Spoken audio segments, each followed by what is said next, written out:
Hello, I'm Dawn Westmoreland, hailing from Asheville, North Carolina, hailing from WPVM LP FM 103.7, the Voices of Asheville. Every week, I talk about workplace issues. Sometimes when people hear issues, they think it's bad, but no, issues can be good and bad. And one thing for sure is mindset.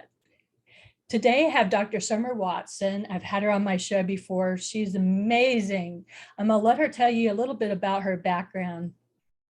Oh, Hi, great. Summer. Hey, Dawn. Thank you so much for the invite. I always love to be here with you on your show and just talking with you. We have such a great time. So thank you for that.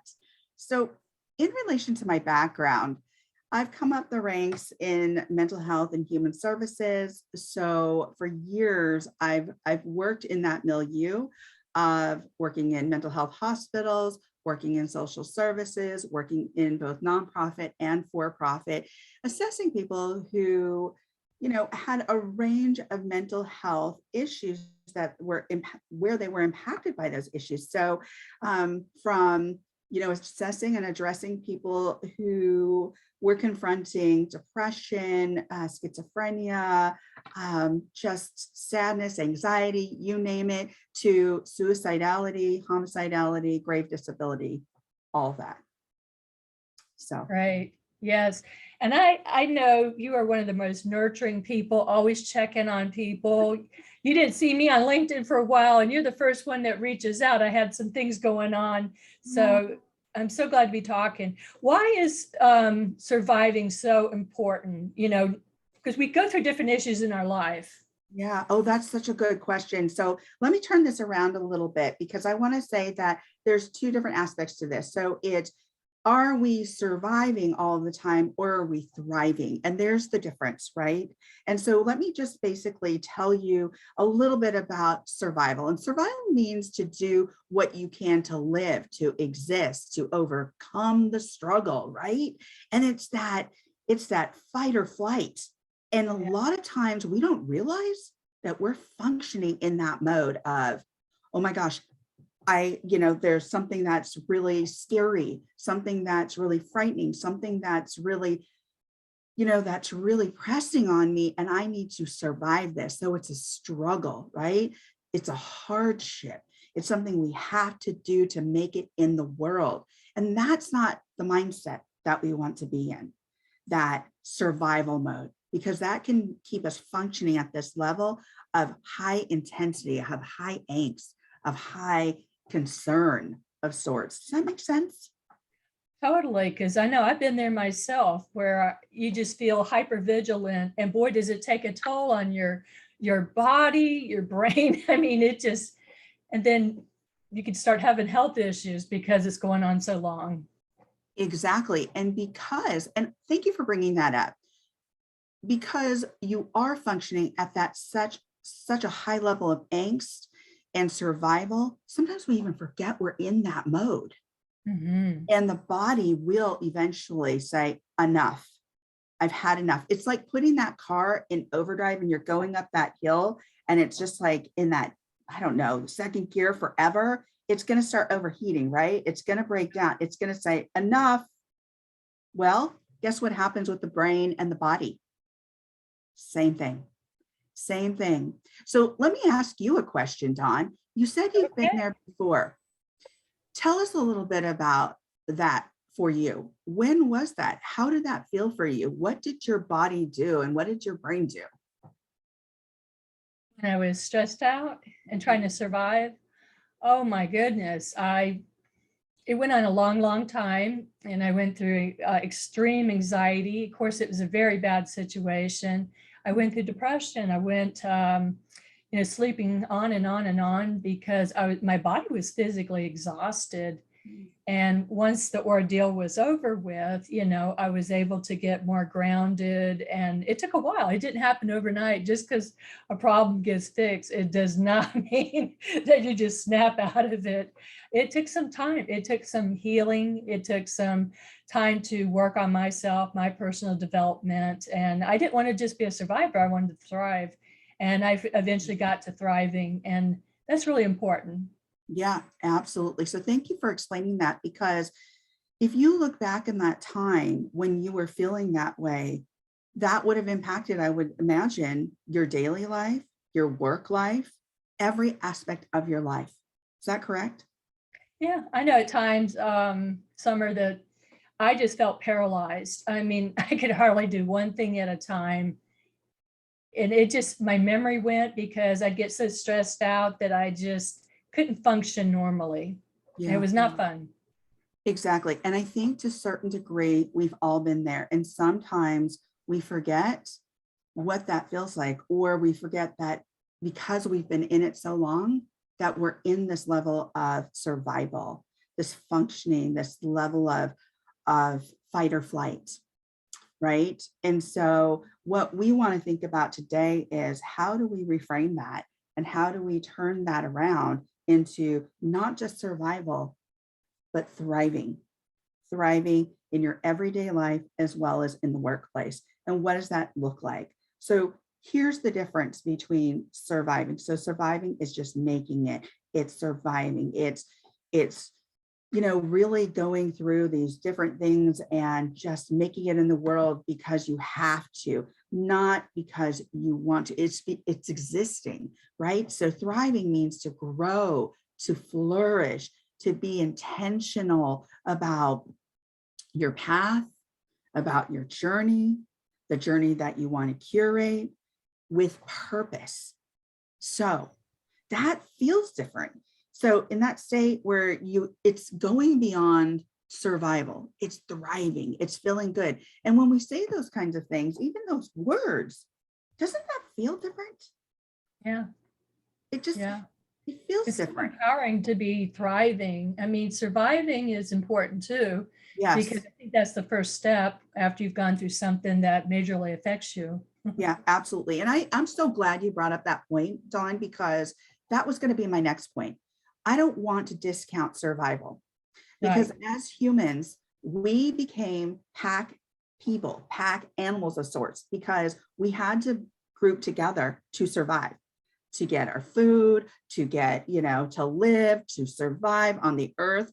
So we have been humans that have functioned in the state of survival for a long time, a long time. But now, because of the advancements, because the world has changed, we also have this opportunity to thrive. And many times that can feel so different and so out of alignment as humans. So, how do we get into alignment with that whole idea of thriving? So, where do we take it from? Okay, we're not just going to survive today, but we're gonna thrive. We're gonna feel different. Our journey is gonna look different. And you hear so many coaches, and I'm a coach as well.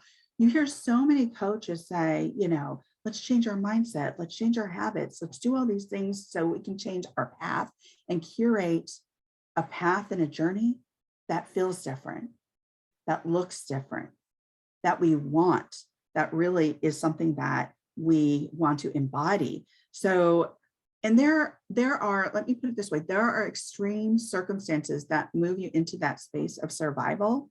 And I get it. I understand it. I understand it. I've seen many people in it. We've all been there before, right? So, to a certain degree, and everybody's degree is different. So here's one tip I'll give right off the bat. Never compare your yardstick to somebody else's, Oh, because your yardstick is going to look different than somebody else's. So it's like comparing apples and oranges. Just because somebody else is in that mode of survival and your survival, time of survival might have looked different, it doesn't mean that it was less important.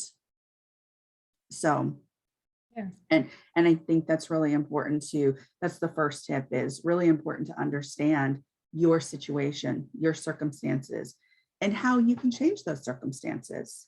Sure. So, So let's jump into the workplace. My show's around workplace issues, but yes, I think this is a good build up and lead, because it is important to realize that they have to have tools. We all have to have tools, yeah, to survive and to thrive. So let's talk about the unhappy people in the workplace. Maybe they're not getting a promotion. Maybe they're not liked by their peers, or something negative is going on in their life and they're miserable. yeah. how do you help those kind of people?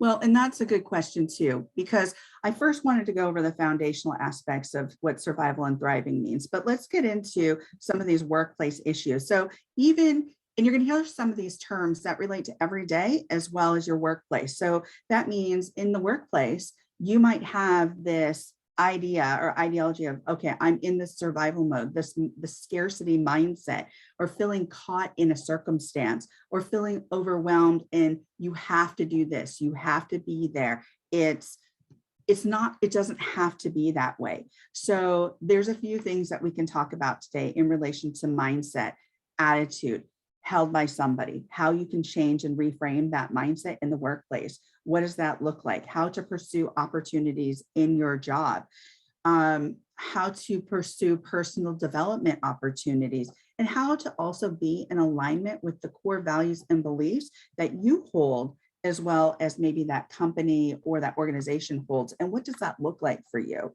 So let's talk about first, let's touch on mindset.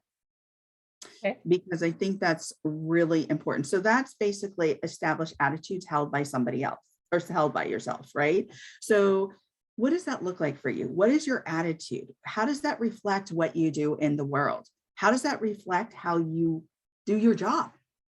What does that look like? How do you perceive your circumstances? So if somebody's in a job and they're going to that job every day and they're like, God, I can't stand this job. I don't want to be here. This feels so overwhelming. This feels so toxic. Well, when you're in that mindset every day, well, how do you think that's going to feel for you? How do you think that process is going to feel for you? That's going to feel overwhelming. That's going to feel, because that's what you're thinking. And so when you're thinking these thoughts and you have these repetitive phrases, words, sayings, you're going to live that. That's the experience that you're going to live. Does Yeah. that make sense? Absolutely. Because, and I've been there myself. I work for myself now, but I remember the days like, work Monday through Friday, that Sunday, I get that queasy stomach. And I've talked to other people, they're like, oh my God, I'm dreading going to work Monday because of whatever negative circumstances, in the workplace. And you covered it so well, is mindset, get in that mindset. So if they have a hard time getting into that mindset, do you have any suggestions? Should they work with people like you? Should they read self-help books, or what's best? I think it's all of that. So that we can take our own personal steps into reframing those thoughts, right? Reframing those words, those phrases that we tell ourselves every day. It's funny that you mentioned this about what we can do. And on one of our Facebook pages, so I also am a coach. And so on one of our Facebook pages today, I put a poll out, and the poll said, is Monday really more difficult than any other day of the week? Or is it a mindset thing? And That's as Oprah says, a tweetable quote. I love that. Sometimes it's when we start getting those queasies on a Sunday. I love that you mentioned that, because did you ever feel that way even during school? Like you get nervous and you just feel like, oh gosh, tomorrow's Monday and I need to be. Oh, yes. I was extremely introverted. I mean, to the to the extreme. And people say, how are you the person you are today? Well, it takes time and it takes tools, right? It does. It takes time and it takes tools. And that means that, first off, when you're at a job and you're going into that job and you feel like overwhelmed, you feel like you're perceiving your circumstances as such that you don't want to be there, or that it makes you nervous to be there, or maybe there's something. So really start journaling. One of the things you can do is write down some of your feelings, write down some of those experiences. And rather than what I call catastrophizing or making it so big, the picture so big and overwhelming, write down and try and separate those real facts from your emotions. Because when we blur the emotions with the facts, a lot of times we spin out of control because our emotions become so overwhelming that we're not looking at the details of what's reality, what's really happening. And I'm not trying to minimize our emotions, But sometimes when we can separate those a bit, then you can look at the actual detail and the facts of what's really happening and really get a good grasp on, okay, this is maybe why I'm feeling a little bit more not at ease or anxious. So how can I start working on that? How can I start working on myself? Where is that coming from? And that's the point of reflection, where you really start tapping into, where's this coming from? Where was this established? Because it wasn't necessarily established at the job. It may have been established by maybe something instilled in your childhood, maybe something instilled in your youth. Mhm. Maybe you were bullied. Maybe you felt like you weren't being heard. Maybe you felt like you weren't worthy or you have imposter syndrome. All these things can start coming into your mind when you're feeling ill at ease at a job. But where are they coming from? And that's why things like journaling, talking it out, getting coaching, finding a mentor, that's all going to help with changing your mindset, your attitude. And so you're going to get a better idea of why you're feeling the way you're feeling. Because if you don't, what's going to happen is that process, your behavior is going to continue in the same way. And so your existence is going to be such that you may still remain unhappy, but is that something that you want? And so you really have to ask yourself the question, what do I want? Do I want to feel happy? Yeah. And I think these are some serious questions that we need to ask ourselves, because the point of change starts where? With us. Within, With huh? us. Yeah, it doesn't start in our exterior world. It starts within us. So that's why the hard work begins with us in relation to wherever you work, whatever you want to do, whatever you want your journey to look like professionally and personally. So I would say mindset first. So reflect on your attitude. How do you perceive your circumstances? How can you change those circumstances or the way that you look at those circumstances?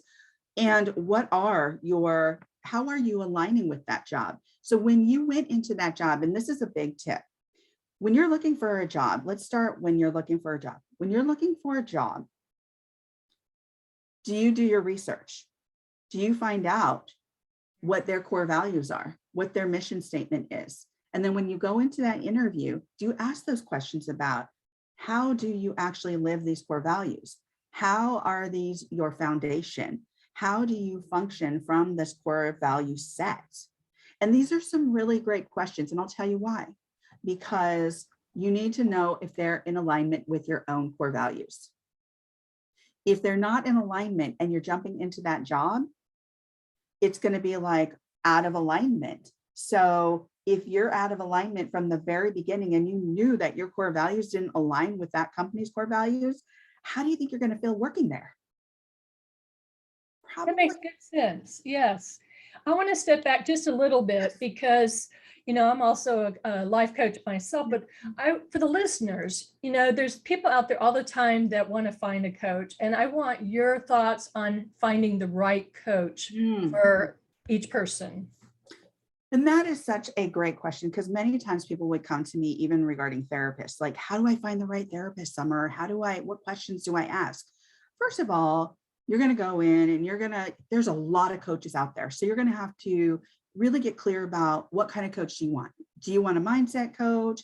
Do you want a happiness coach? Because there's all kinds do you want a workplace coach?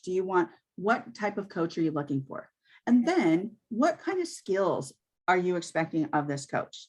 Do you want them to be knowledgeable about tips, habits, how to change your habits, timelines, how to keep you accountable? So what are some of the things that you're looking for in a coach? So start getting your questions ready, drawing or writing out those questions for your coach before you ever talk to a coach.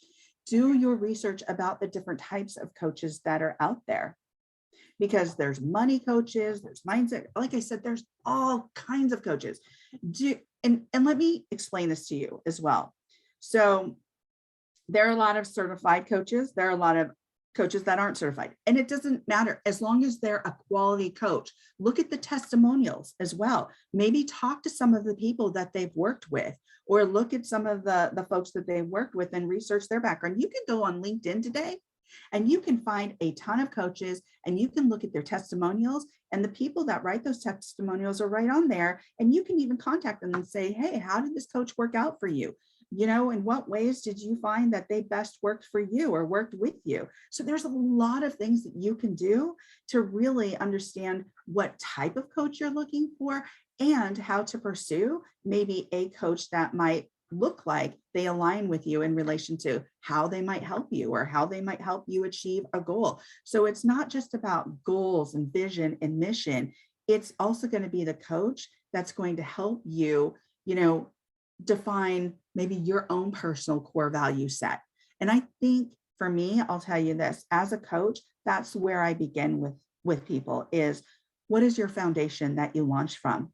And that's where my book comes into play, because my book is a strategy about your core values and beliefs and how to determine what they are, because I really believe that's your launching point. And so again, if I believe as a coach that your launching point is understanding your core values and beliefs, well, you may say, oh yeah, that's exactly where I want to start too. But it may not be. It may be that you're more in tune with somebody who's a coach in mindset, or who's in job placement, or coach who does something different. So remember, explore the different types of coaches, write down your questions about what you're looking for and what's important to you, and then proceed with looking at the testimonials that they've received from other people that have worked with them. So Yeah, and Dr. Summer, you brought up a great point. LinkedIn is a very good resource to find out about people and the testimony. So let me ask you this. Somebody's in the workplace, they feel that they have a good mindset, but let's be real, incivility's on the rise in the workplace. What would you tell that person if you were coaching or consulting with them, if they have a good mindset, but the workplace is hostile and it probably will never change? Okay. All right. So if they feel as if they're in a situation that is very uncomfortable, I think that you could also go seek mentorship. You can also potentially go to your manager, your director, and say, hey, listen, I want to talk to you a little bit about A, B, and C, but make sure that you're prepared. So I would say, make sure that you're prepared when you go see anybody, or you're looking for mentorship in your job, or even outside of your job. Make sure that you're prepared. Make sure that you're prepared with your questions, and here's the other thing, and I think this is a big step, not just with your questions, but potential solutions. Right. I'm glad you brought that up, because, I know I've been in HR a long, long time. I've been a manager. And when somebody comes to me and they complain, even if it's a reasonable complaint, and they don't have a solution or anything, it's kind of frustrating. It's like, well, what do you want me to do? I want to help you, but I need to know, what do you feel is the right solution? And then we'll go from there. And I love that you bring that up. And I was going to tap back into your expertise here too, Dawn, because you've been in HR forever. What direction would you as a coach? And Dawn, you've also written a book, but you know what? You've also written a book, and that book is actually in my husband's office because I gave it to him to look at, because yes, I know he works for the government. And I was like, they're putting together some programs. The retired Marine. Oh my gosh. And he's working on new programs. I'm like, you've got to look at this book. So here's the thing, Dawn, I want you to tap into your expertise, and I would love for you to give folks a few tips on where they could go, what direction they could go in, because I know that I can give tips from a different perspective, but from an HR perspective, it's so important. So you're looking for somebody to really create solutions and come to you with solutions, but what are some of the other steps that you think they can take? Well, I've always told some of my clients, because I work around safe and respectful work environments, sometimes the right thing is to leave a job when it's so toxic. I'm talking about from the top down. Yeah. And I tell clients, and I tell, in my book and when I speak or consult, it is not weak to leave a toxic job. Because yes, you could maybe file a racial discrimination or disability discrimination or something like that. But that doesn't change the people or their mindset. And you know when people want to change, it's just a misunderstanding communication between the two. And my biggest tip, because I'm the queen of documentation, is to document everything. I do it by email. It's don't just write today, so-and-so did this, because later on that may be hearsay. You need to write HR, write the supervisor, tell them what your experience, and to tell them that you would like, intervention, that you like the harassment to stop. Sometimes you can ask for another position where you're away from it might be one toxic person, but you have to take good care of yourself, because when you're unhappy, and you know this the most, it has a rippling effect on our loved ones, our friends, and then it ripples out into our communities. Yeah, absolutely. And those are some fantastic tips. You bring up that point about it's okay to leave a job, and it absolutely is okay. Do you know that in September and October of 2021, there were thousands of people that left their jobs? It was called the Great Resignation. Yes. Yes, and they left their jobs because during this time of COVID and the pandemic, people had time to reflect. Many people were working from home, and they just didn't feel valued or didn't feel in alignment with those jobs. So there was this great resignation. Here's the thing. If you're looking at leaving your job, this might be a great opportunity to explore new and potential opportunities, because there are lots of jobs open right now. And I go back to what I said earlier. If you're looking for a new position, make sure that you do your research, understand maybe who's worked for that job before. Ask, list your questions and get ready to ask those right questions in relation to what their core value is, what their mission is, how they live that. And then ask yourself, is that something you're going to be in alignment with? Are these core values in alignment with your core values? You know that Venn diagram where you've got the two circles and they kind of overlap, and you got that middle part?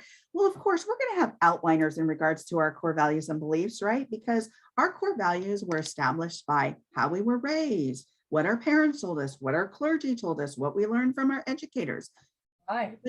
But have you ever really identified what your core values are? Because a lot of people will say, you know what? I do that because my parents did that. But are you living that? Do you really believe that? Right. And I'm not saying that we don't pick up on some of that, and that's great. But what are your core values? Are you living them? Because when you go into that job, when you go into that relationship with your significant other, whoever that might be, you want some alignment. And if you don't know where you're functioning from, and you go into a job, well, how are you in alignment? Where are you going? What are your ultimate goals with this company? So I really feel like it begins with understanding yourself in anything that you do. And in specific to this interview, your job, whether or not it is a job that, is with an organization or company, or even in your own company, if you're an entrepreneur, because as an entrepreneur, you need to know your core values and beliefs, because that's going to be in your marketing.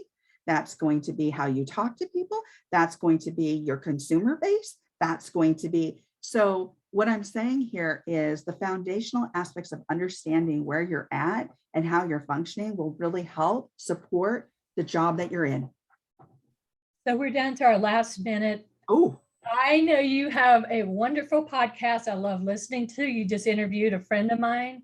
Let's talk about you. We're down to last 50 seconds. Tell us about your book, how to find you, and I know I'm going to have you back on again. Okay. So you can find me at corewomen.com. You can find me, and that is with a K, K-O-R-E. You can also find me on Instagram at Core Women. You can find me on Facebook, Twitter, and at the Life, Love, and Money Show on Instagram. And that's me.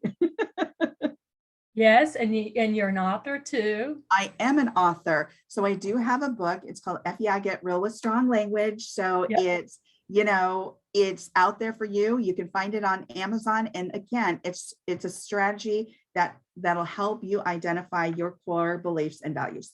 All right, we're out of time. Thank you, Dr. Sommer. And to the rest of the people listening, have a great day. Stay empowered. Thank you.